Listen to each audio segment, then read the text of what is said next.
بے شک جو لوگ کتاب اللہ کی تلاوت کرتے ہیں اور نماز قائم کرتے ہیں اور جو کچھ ہم نے انہیں رزق دیا ہے اس میں سے کھلے اور چھپے خرچ کرتے ہیں، یقیناً وہ ایک ایسی تجارت کے متوقع ہیں جس میں ہرگز خسارہ نہ ہوگا۔ اس تجارت میں انہوں نے اپنا سب کچھ اس لیے کھپایا ہے تاکہ اللہ ان کے اجر پورے کے پورے ان کو دے اور مزید اپنے فضل سے ان کو عطا فرمائے۔ بے شک اللہ بخشنے والا اور قدردان ہے۔ جو کتاب ہم نے تمہاری طرف وحی کے ذریعے بھیجی ہے وہی حق ہے، تصدیق کرتی ہوئی آئی ہے ان کتابوں کی جو اس سے پہلے آئی تھیں۔ بے شک اللہ اپنے بندوں کے حال سے باخبر ہے اور ہر چیز پر نگاہ رکھنے والا ہے۔ پھر ہم نے اس کتاب کا وارث بنا دیا ان لوگوں کو جنہیں ہم نے اپنے بندوں میں سے چن لیا۔ اب کوئی تو ان میں سے اپنے نفس پر ظلم کرنے والا ہے اور کوئی بیچ کی راہ ہے اور کوئی اللہ کے اذن سے نیکیوں میں سبقت کرنے والا ہے۔ یہی بہت بڑا فضل ہے۔ ان الذین یتلون کتاب اللہ، بے شک وہ لوگ جو اللہ کی کتاب پڑھتے ہیں، کتاب اللہ کی تلاوت کرتے ہیں۔ کتاب اللہ کی تلاوت کب، کن کن مواقع پر اور کیسے؟ ہم میں سے ہر شخص اپنے بارے میں سوچے اس وقت وہ کہاں کھڑا ہے اور وہ کیا کر رہا ہے۔ ان الذین یتلون کتاب اللہ، ہم سب پر بے شمار کام ہے، بے شمار ذمہ داریاں ہیں، بے شمار ہماری مصروفیات ہیں، لیکن اس کے باوجود آپ دیکھیے صحابہ کرام کا طرز عمل کیا تھا۔ صرف صحابہ کرام نہیں، صحابیات کا طرز عمل کیا تھا، خواتین کا طرز عمل کیا تھا۔ کیا اس میں صرف مرد حضرات آتے ہیں؟ کیا اس میں صرف صحابہ کرام آتے ہیں؟ کیا اس میں کوئی خاص مخصوص گروہ کے لوگ آتے ہیں، یا اس میں ہم بھی شامل ہو سکتے ہیں؟ کیا کوئی گنجائش ہے کہ ہم بھی ان لوگوں میں شامل ہو جائیں جن کے بارے میں کہا جا رہا ہے کہ وہ لوگ جو کتاب اللہ کی تلاوت کرتے ہیں، نماز قائم کرتے ہیں، جو ہم نے ان کو رزق دیا اس میں سے چھپے اور کھلے خرچ کرتے ہیں، یہ ایسی تجارت کے امیدوار ہیں جسے ہرگز خسارہ نہ ہوگا؟ کیا واقعی کسی خاص مخصوص گروہ کے بارے میں بات ہے یا اس سے مراد ہم بھی ہو سکتے ہیں؟ حدیث میں آتا ہے کہ عن انس بن مالک قال قال رسول اللہ صلی اللہ علیہ وسلم ان للہ اہلین من الناس قالوا من هم یا رسول اللہ قال اہل القرآن اہل القرآن ہم اہل اللہ وخاصتہ۔ حضرت انس بن مالک سے روایت ہے، رسول اللہ صلی اللہ علیہ وسلم نے فرمایا کہ لوگوں میں سے کچھ لوگ اللہ کے خاص بندے ہوتے ہیں، اللہ کے اہل ہوتے ہیں۔ لوگوں نے پوچھا یا رسول اللہ صلی اللہ علیہ وسلم وہ کون ہوتے ہیں؟ فرمایا اہل القرآن، قرآن والے، ہم اہل اللہ، وہ اللہ کے اہل ہیں، وخاصتہ، اور اس کے خاص لوگ ہیں۔ دنیا میں عام طور پر بڑے لوگوں کے جو خاص ہوتے ہیں ان کے بارے میں کتنے اعتماد سے لوگ بات کرتے ہیں، فلاں اس کا خاص بندہ ہے، مثلا کسی پریزیڈنٹ کا یا پرائم منسٹر کا یا کسی منسٹر کا، کہتے فلاں اس کا خاص بندہ ہے۔ یا لوگ دنیا کے کسی بڑے کے خاص ہونے کے لیے کیسی کیسی مشقتیں کرتے ہیں، کیسی کیسی تمنائیں رکھتے ہیں۔ تو اللہ کے خاص بندے بننے کے لیے اہل قرآن بننا ہوگا، اور اہل قرآن بننے کے لیے پھر قرآن کی تلاوت، اور قرآن کی تلاوت بھی سب سے بہترین موقع پر، یعنی نماز کے اندر۔ لا حسد الا فی اثنتین رجل آتاہ اللہ القرآن فہو یقوم بہ آناء اللیل وآناء النہار، نہیں جائز حسد مگر دو لوگوں پر، رجل آتاہ اللہ القرآن فہو یقوم بہ آناء اللیل وآناء النہار، کہ وہ شخص جس کو اللہ نے علم دیا ہو اور پھر وہ اس کو دن رات سکھاتا ہو۔ اور یقوم بہ کا مطلب کیا ہے؟ نماز میں قیام، یا پھر تدریس کے لیے قیام، اس کو پہنچانے کے لیے، لیکن پہلا معنی اس کا نماز ہی کا قیام ہے، کیونکہ آناء اللیل وآناء النہار، ورجل آتاہ اللہ مالا فہو ینفقہ آناء اللیل وآناء النہار، اور دوسرا وہ شخص جس کو اللہ نے مال دیا ہو اور پھر وہ اللہ کی رضا میں ہر آن خرچ کرتا ہو۔ ان دو لوگوں کو دیکھ کر انسان کے دل میں خیال آنا چاہیے کہ کاش ہمارے اندر بھی یہ چیز ہو، ہم بھی خیر اور بھلائی کے ایسے ہی کام کرنے والے ہوں۔ یہ حدیث ایک اور طرح سے بھی روایت ہوئی ہے، لیکن اس انداز سے اسے مسند احمد، بخاری، مسلم، نسائی، ترمذی اور ابن ماجہ نے روایت کیا ہے۔ اتنی مصروف زندگی میں تو اتنا بھی ہو جائے کہ نماز پڑھ لی جائے یا نماز پوری کر لی جائے، اس میں والنٹریلی خود تلاوت کا اہتمام۔ ایک تو یہ تھا نا رمضان میں کوئی پڑھ رہا ہے تو ہم بھی پیچھے کھڑے ہیں سن رہے ہیں، یہ تو سننا ہے، یہ خود تلاوت کرنا تو نہیں ہے. خود تلاوت تو وہ ہے جو آپ اپنے مرضی سے اپنے چناؤ کے ساتھ اپنے وقت میں کریں. نماز میں آپ دیکھیے کہ تلاوت کیسے ہو سکتی ہے جب تک کہ قرآن پاک کا کچھ حصہ یاد نہ ہو. یاد کرنے کے لیے ہماری کوشش کتنی ہے، اور پھر یاد ہو جائے تو اس کو یاد رکھنے میں ہم کتنے کانشیس ہیں. یجیء القرآن یوم القیامتی، قیامت کے دن قرآن آئے گا. فیقول، پھر وہ کہے گا یا ربی، اے رب، حلہ، اس شخص کو آراستہ کیا جائے، یعنی صاحب قرآن کے لیے سفارش کرے گا کہ اس کو آراستہ کیا جائے. فیلبس تاج الکرامتی، تو اس شخص کو کرامت یعنی عزت کا تاج پہنایا جائے گا. ثم یقول یا رب زدہ، پھر قرآن سفارش کرے گا یا رب اور اضافہ کیجیے اور پہنائیے. فیلبس حلۃ الکرامتی، پھر وہ مزید عزت کا یا کرامت کا تاج پہنایا جائے گا. ثم یقول، پھر قرآن کہے گا یا رب ارض عنہ، اے رب اس شخص سے راضی ہو جا. فیرضی عنہ، تو اللہ تعالیٰ اس بندے سے راضی ہو جائیں گے. فیقال لہ، پھر اس کو کہا جائے گا اقرأ، پڑھو، ورقہ، اور چڑھتے جاؤ. ویزاد بکل آیت حسنہ، اور ہر آیت کے ساتھ ساتھ اس کی نیکی یا بھلائی میں اضافہ کیا جاتا رہے گا. ایک اور جگہ پر آتا ہے کہ جنت کی سیڑھیاں اتنی ہی ہیں جتنی قرآن کی آیات ہیں. جو جتنی آیات جانتا ہوگا، جتنی پڑھے گا، اتنی سیڑھیوں تک چڑھے گا. تو بات یہ ہے کہ تھوڑی سی سیڑھیاں تو اور چڑھ جائیں. اور آپ کو یہ معلوم ہے کہ ایک شخص اگر زندگی میں اس عمل میں جت گیا، یعنی اس نے تھوڑا تھوڑا یاد کرنا شروع کر دیا، بھلے وہ مرنے سے پہلے پورا یاد نہ بھی کر پائے، تو قیامت کے دن اگر اس کی موت اس حال میں ہوئی کہ وہ اس عمل میں مشغول ہے، یعنی اس نے زندگی کا ایک کام بنا رکھا ہے کہ وہ تھوڑا تھوڑا یاد کرتا رہتا ہے، تو قیامت کے دن وہ اس حال میں اٹھے گا کہ وہ اہل قرآن میں شامل ہو چکا ہوگا. میں سمجھتی ہوں کہ آپ پر بہت ذمہ داریاں ہیں، عورتوں کی خاص طور پہ بہت سی مشکلات، بہت سی رکاوٹیں، بہت سے بیچ میں ایسے مسائل آ جاتے ہیں کہ ہر عورت کے لیے واقعی مشکل ہے کہ وہ حافظ قرآن ہو، یا لگ کر یا جم کر ایک دفعہ قرآن حفظ کرے. لیکن کم از کم درجہ اتنا تو ہو سکتا ہے نا کہ ہفتے میں چند آیتیں آپ یاد کر لیں. ایک ہفتے میں کیا، ایک مہینے میں. تو اگر ہم ایک نیت کر لیں، ارادہ کر لیں، کوشش شروع کر دیں، چاہے تھوڑا تھوڑا ہی کریں لیکن لگے رہیں، کیونکہ اللہ سبحانہ و تعالیٰ کے نزدیک وہ عمل زیادہ پسندیدہ ہے جو اگرچہ مقدار میں تھوڑا ہو لیکن اس پر عمل کرنے والا اس کی پابندی کرے. یعنی کبھی کر لیا کبھی چھوڑ دیا، یہ نہ ہو. یعنی آپ کی نیت اور آپ کی دھن، ارادہ، عزم پختہ ہونا چاہیے، اور ایک تمنا یا آرزو تو ہونی چاہیے کہ ہم قیامت کے دن اہل قرآن میں سے اٹھیں، یا قرآن ہمارے حق میں شفاعت کرے اور قرآن کے ذریعے ہمارے درجات بلند ہوں. ایک اور حدیث ہے، اقرأ القرآن فإنه يأتي يوم القیامة شفیعا لأصحابہ، قرآن پڑھو کیونکہ وہ قیامت کے دن اپنے ساتھیوں کے لیے یا اپنے پڑھنے والوں کے لیے شفاعت کا ذریعہ بنے گا یا ان کی شفاعت کرے گا. اور یہ حدیث بھی آپ نے بارہا سنی ہوگی، یقال لصاحب القرآن اقرأ وارتقی ورتل کما کنت ترتل فی الدنیا وان منزلتک عند آخر آیت تقرأ بها. صاحب قرآن کو کہا جائے گا پڑھو اور چڑھتے جاؤ، اور اسی طرح ترتیل سے پڑھو جیسے دنیا میں ترتیل سے پڑھتے تھے، کیونکہ اس کا حکم دیا گیا نا، رتل القرآن ترتیلا فإن منزلتک، کیونکہ تمہاری منزل جنت میں کہاں ہے، عند آخر آیت، اس آخری آیت کے پاس، تقرأ بها، جس کو تم پڑھتے تھے. اب ہر ایک آپ میں سے دیکھ لے کہ وہ کون سی آخر آیت ہے مرنے سے پہلے جہاں تک ہم پہنچے. تو کسی وقت ذرا حساب کر لیں اپنا، گن لیں کہ کتنی آیتیں یاد ہیں. کیا واقعی ہمارے پاس وقت نہیں ہے؟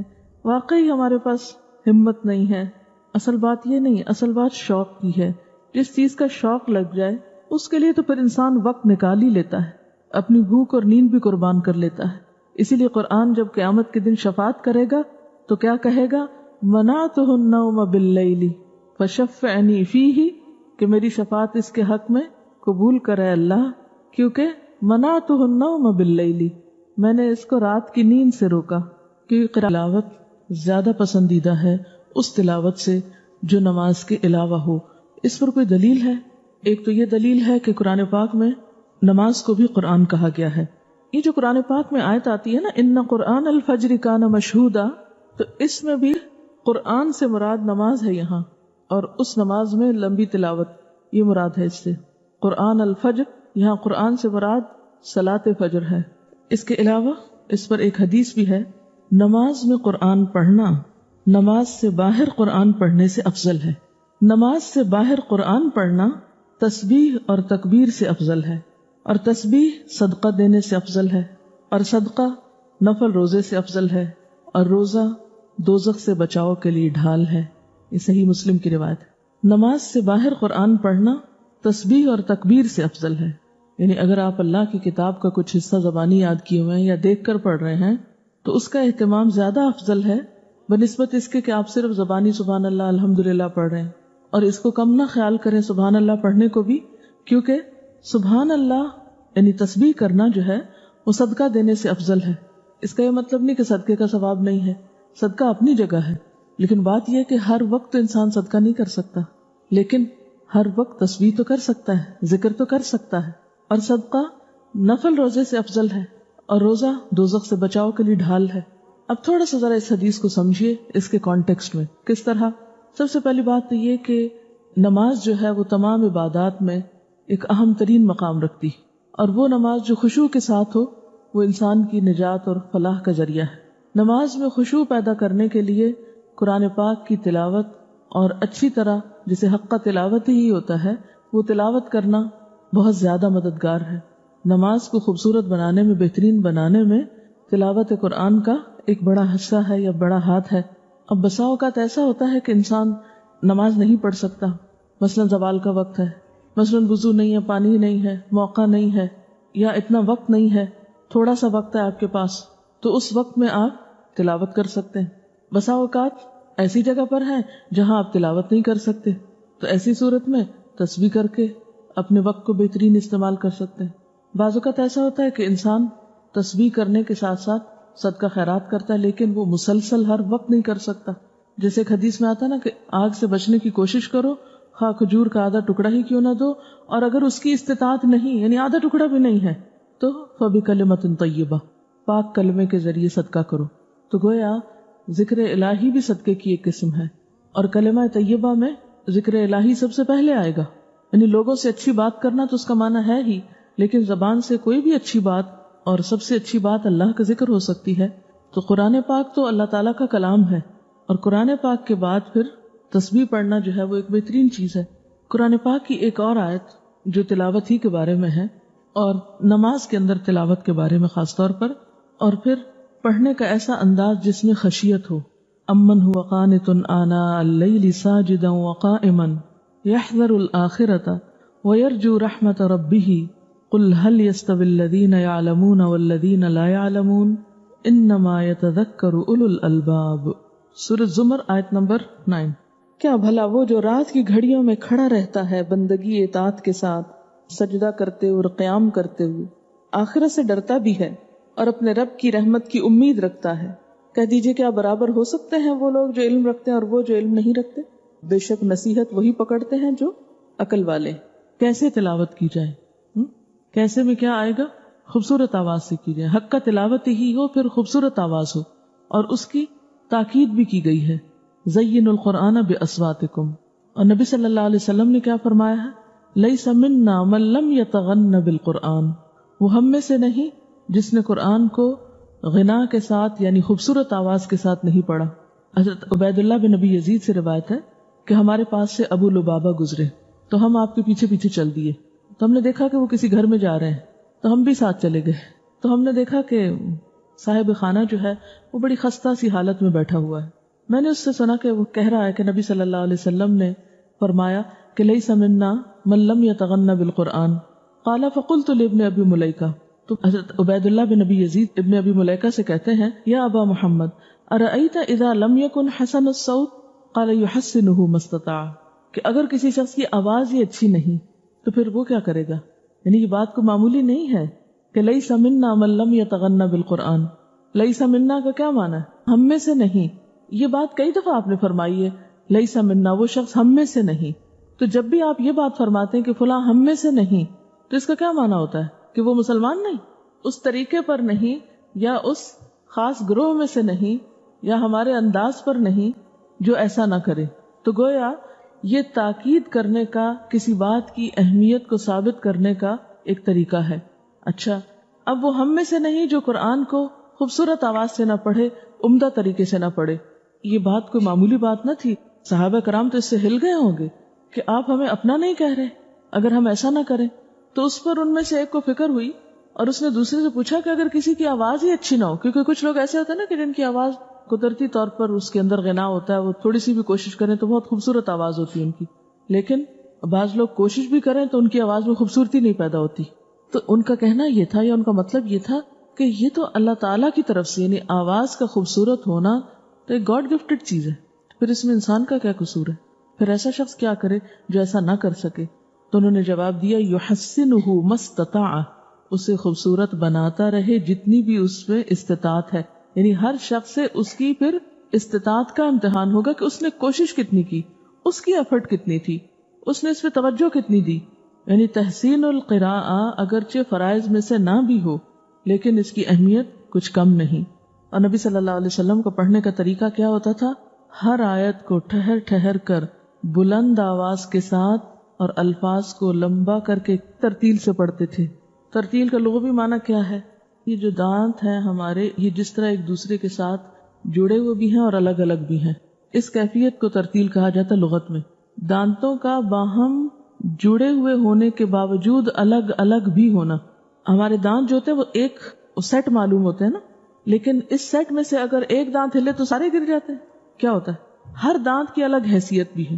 تو بالکل اسی طرح ترتیل کہتے ہیں اس قرات کو جس میں ایک حرف دوسرے سے ملا ہوا بھی ہے مگر الگ الگ بھی ہے، اور ہر حرف کو اس کا حق دینا، اس کو اس کے مخارج سے پڑھنا، یہ ترتیل ہوتا ہے. اور اس کے لیے پھر آہستہ آہستہ پڑھنا اس کے مفہوم یا اس کے مراد میں آتا ہے، معنی میں نہیں آتا.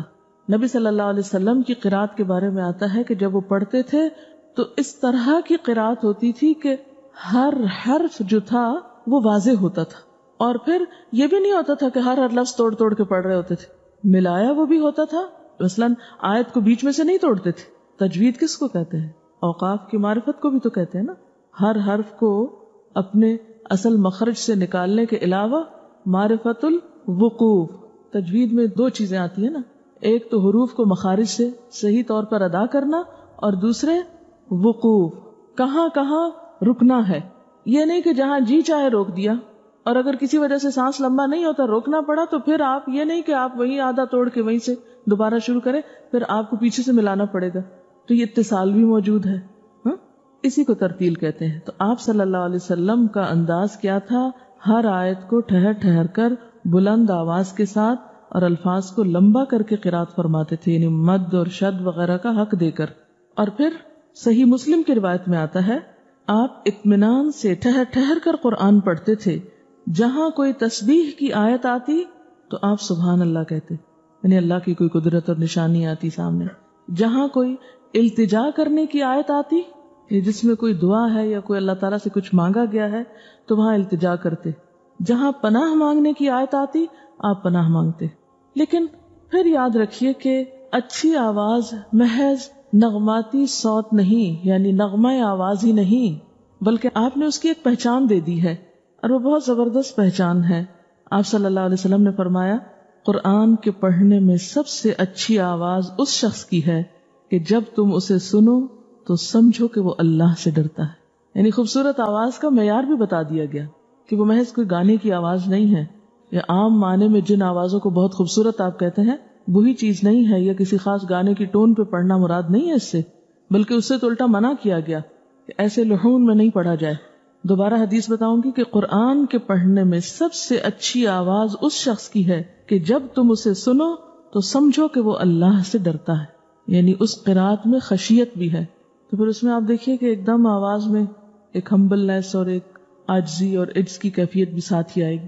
اس میں پھر ایسا تکلف اور ایسا اتار چڑھاؤ جو ایک مصنوعی شکل پیدا کر دے، وہ درست نہیں ہے.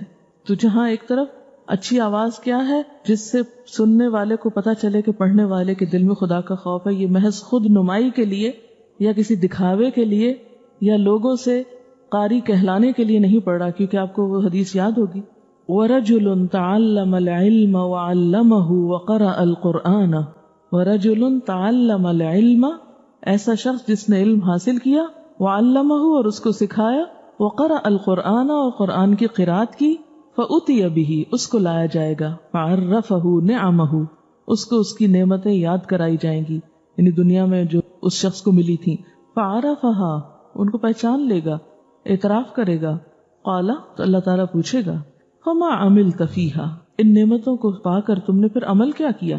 قَالَ تَعَلَّمْتُ الْعِلْمَ وَعَلَّمْتُهُ وَقَرَأْتُ فِيكَ الْقُرْآنَ، جھوٹ بولے گا، کہے گا میں نے علم سیکھا اور سکھایا اور تیری خاطر قرآن پڑھا۔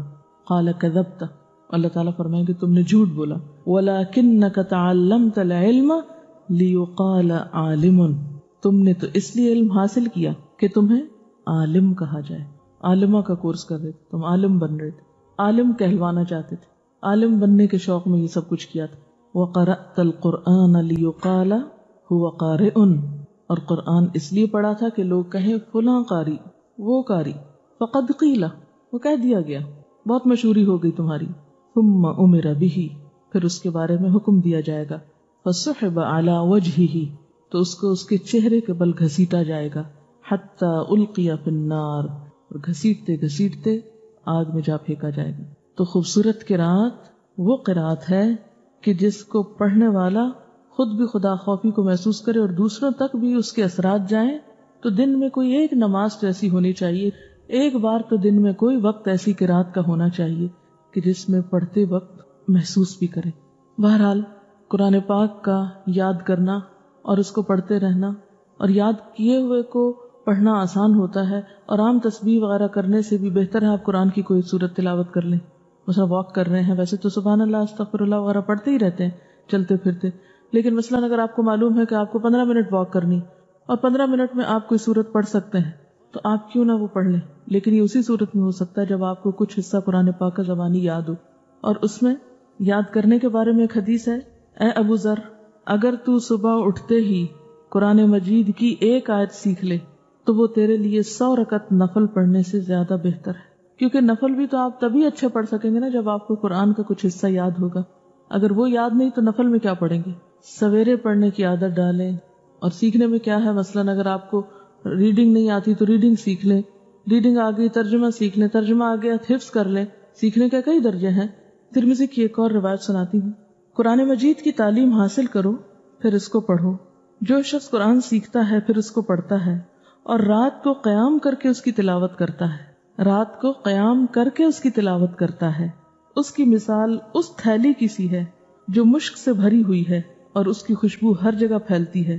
اور جس شخص نے قرآن سیکھا اور پھر سو گیا یعنی رات کو اٹھ کے پڑھا نہیں اس کو نماز میں، اور قرآن مجید اس کے پیٹ میں ہی رہا، یعنی سینے میں، پیٹ سے مراد سینہ ہے، اس کی مثال مشک کی اس تھیلی کی سی ہے جس کا منہ بند کر دیا گیا ہو۔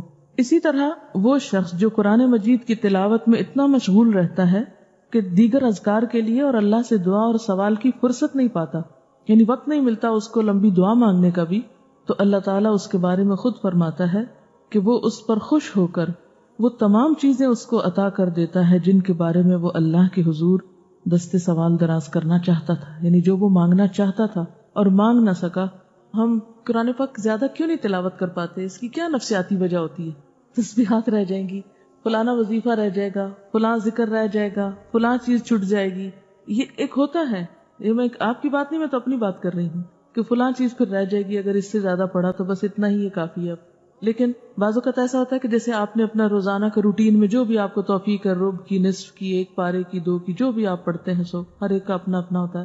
اس کے بعد اب یاد کر کے پھر پڑھنے کے لیے، کیونکہ میری مشکل یہ ہے کہ میں کھڑی ہوں نماز میں، اچھا والذین تھا کہ فالذین تھا، جو ہی یہ خیال آتا ہے وہ ایک دم تلاوت کا جو لطف ہے وہ حرام ہونے لگتا ہے۔ اچھا پھر کیا کرتی ہوں، وہ بند کر کے پھر جا کے قرآن پاک میں سے کھول کے پھر میک شور کرتی ہوں کہ نہیں فالذین ہی تھا۔ اب جب بہت سی آیتیں اگر آپ نے دن میں ہر نماز میں الگ الگ پڑھنی ہے اور ہر دفعہ کو خلل ہو گیا تو چلے ہر دفعہ ہر وقت نہیں دیکھ سکے تو صبح میں تو ایک وقت ہونا چاہیے نا جس میں آپ اپنی ایسی چیزوں کی دہرائی کر لیں جو پیچھے آپ نے یاد کی ہوئی ہیں، جو آگے آپ یاد کر رہے ہیں نہیں۔ اب آپ کے اوہو اس سے تو بہت ٹائم لگ جاتا ہے، میں یہی بار بار دہراتی رہوں، بہتر ہے کچھ اور پڑھ لوں۔ بعض اوقات ایسا بھی ہوتا ہے۔ تو بات یہ ہے کہ اگر ایسی کیفیت بھی ہو تو اس وقت تسلی رکھیں کہ اگر آج آپ کی دعا مانگنے سے رہ بھی گئی اور آپ قرآن ہی کو یاد کرنے میں تھوڑا اور وقت لگا کے تو وہ دعائیں اللہ تعالیٰ خود ہی قبول فرما لیں گے، بلکہ اس سے بھی بہتر عطا کریں گے جو آپ کو اس مشغولیت کی وجہ سے رہ گئی. تو اس لیے اس عمل کو معمولی نہ سمجھے، کیونکہ اللہ کے کلام کی فضیلت باقی ہر کلام پر ایسی ہی ہے جیسی خود اللہ تعالیٰ کی ذات کو باقی ساری مخلوق پر. اور یہ بھی یاد رکھیے کہ اگر ہم اس کے لیے کوشش نہیں کر رہے تو یہ نہ سمجھیں کہ کوئی فرق نہیں پڑتا، دنیا میں سارے لوگ حافظ تھوڑی ہیں. اور یہ بھی یاد رکھیں کہ اس